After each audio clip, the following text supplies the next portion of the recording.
Hi guys! Today I'm going to be reviewing a new foundation. And first of all, let me start by saying I'm surprised that I like this foundation. Generally, I do not like foundations from the drugstore at all. I cannot find one that works well for my skin. So I don't even know what possessed me to buy this, but I'll show it to you right now. It's the Revlon PhotoReady Airbrush. And it's in a little can. And you would think that it's like an airbrush like spray thing, but it's not. It's actually a mousse. And it's very difficult to tell if it's going to be the right foundation for you. Let me start by saying that, because this is all you see. And you have to make a decision about whether or not that's going to be the right color for your skin based on the outside color of this bottle. So you can't actually see the product. And I wish that were different. However, I picked up Nude number 30 Nude, and it's the perfect color for my skin, so there you go. I have it on right now, and I like it. I'd say it's a medium coverage foundation, more towards the light end of medium than the heavy end of medium, but that depends on how much you put on. And let me say that this comes out like hair mousse comes out. So don't get crazy and like squirt a quarter size amount of this in your hand thinking that you're gonna get that all over your face, because truly, I mean, it takes a tiny little squirt and it gives you plenty of coverage. I was surprised because I thought with a mousse makeup that the coverage would be really light.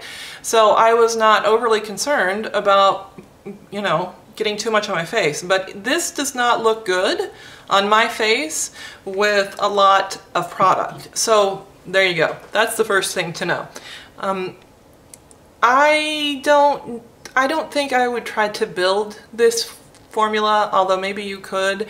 It feels like a cream base. Like it never feels, my skin always feels fairly dewy with it on. So I think it would just move around if you went back in and tried to, you know, make a certain area, give it more coverage. And I would use a creamy concealer to kind of hit the hot spots. If you have some discoloration or whatever, I wouldn't try to build up with this, nor would I try to put a heavy application on.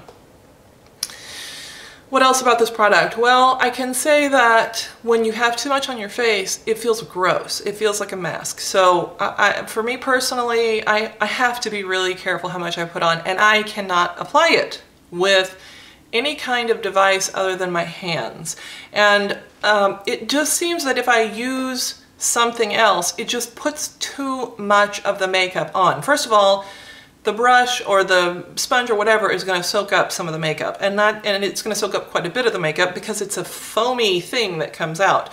And then once you pat it down a little bit on your hands, then it kind of becomes a liquid, and then I just, you know, go like this, and then I really take the time to blend it into my skin with my hands and use the warmth of that to create a smoother finish, because I realize that it says airbrush finish, but I find that it takes a little bit of effort to get that finish. You just can't sort of, you know, take it and slap it on your face and there you go. And with some foundations, it's easier to do that. For me, this foundation doesn't work that way. What else? It's inexpensive, you know? It's really inexpensive. It is pretty moisturizing, I'd say. So if you have oily skin, this is not the foundation for you.